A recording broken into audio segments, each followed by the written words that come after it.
This is problem 5-60. It's on page 306, and I'll begin by sketching it. It's a cantilever beam. I'll try to leave enough space where we can add our shear and moment diagrams beneath it. The cantilever beam has two distributed loads.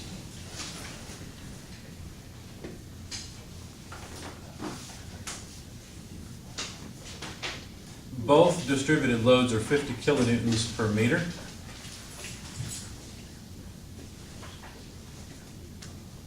But the first load acts over 2 meters. There's a space of 1 meter between them. And then there's a 2.5 meter application distance for the last one. There's also a force of 40 kilonewtons down on the end of this beam. And of course our goal is to find reactions and shear and moment diagrams. So let's start off with the reactions. And the way I always draw this, I take the reaction at A, the force to be up, and the moment to be counterclockwise, okay, on the beam. So these are forces from the wall onto the beam. So calculating the reaction at A, let's get that little show up on the video.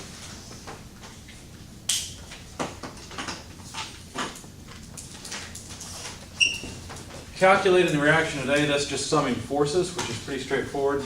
2 meters worth of 50 kilonewton per meter force, that's this first distributed load, plus 2.5 meters of 50 kilonewtons per meter of load, plus 40 kilonewtons. All of that has to be supported by the reaction at A.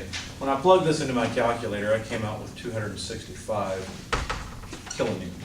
So there's the force required at A to prevent this beam from accelerating in the Y direction. Summing moments about A, taking counterclockwise to be the positive direction. Well, of course, we have the reaction from the wall, the moment at A, this one over here.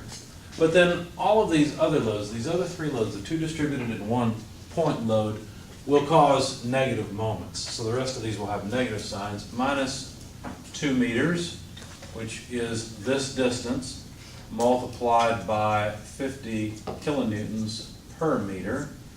Okay, that's the resultant of this first section. It's applied at a 1 meter distance, so times 1 meter. And then this distributed load is also going to act in the negative direction, but let me just go ahead and multiply it out. 2.5 times 50. Well, what would that be? That would be 100 plus 25, right? So 125. So all I did is I just calculated the resultant in my head to start. That acts at a distance of, well, let's see, right here it's 1.25 meters from here. So the total distance, 2 plus 1 plus 1.25, would be 4.25 meters. Okay. And then finally the last term, this 40 kilonewton load acts all the way out at the end. So that's 2 plus 1 is 3 plus 2.5 is 5.5. So 40 kilonewtons times 5.5 meters. And I apologize if that's off the video. It probably is. Anyway, the moment at A, when you solve for it, comes out to 851.25 kilonewton meters. That's how much twisting you have to apply to this end of the beam to prevent the beam from gaining some angular velocity. Okay, so far so good. These are just reactions, these are just statics. And now for the shear in kilonewton diagram. The position along the beam is measured in meters. Now understand that we've got this initial load here, right? When you just go into the beam at the very beginning, the shear is going to be the same as this reaction because you've got to pull down on that section of the beam to keep it from accelerating. So the shear is going to begin at 265 kilonewtons. As this distributed load is applied, adding more and more, we'll need less and less of the shear to keep the beam in equilibrium. And so the total amount of load here is of course 100 kilonewtons, so we expect the shear to decrease by 100 kilonewtons. Does that make sense? So this should come down to 165 kilonewtons. Okay? Now that load, that shear, is going to be constant in this 1 meter section of the beam until we get to the point where we're getting some more help from this 50 kilonewton per meter load. So it's going to decrease linearly. Well, how far down would it go? Well, it would go down another 125 kilonewtons. Remember, we calculated that before. So 50 times 2.5 should give us 125. That would take us down to 40 kilonewtons. And of course, the load at the end brings the shear back down to 0, which is what we expect at the end of the beam. Okay. Now, the moment diagram is just areas beneath these curves. And I tried to plan ahead and think what would happen. I know that the moment on this side applied to the beam is 851.25 kilonewton meters. If we think of a small section of that beam, here's the moment at A, and we always draw shear down moments counterclockwise, right? But if we applied a moment within the beam to this little segment of the beam, which is over here, okay, if we did that, then it would start rotating counterclockwise. So there must be a negative moment. Does that make sense? So there would have to be a negative moment of 851.25 kilonewton meters applied just to the right in the beam to keep it from rotating. Okay.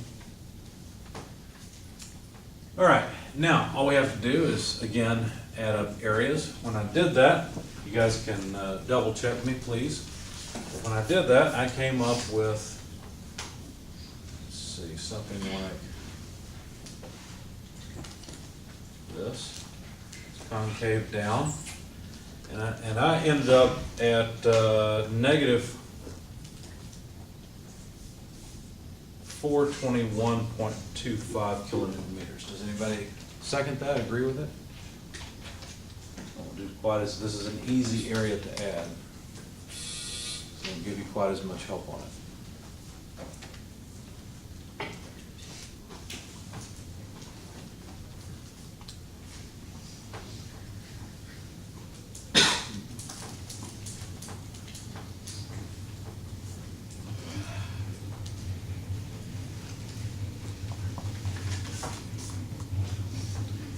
Anyone agree with 421.25?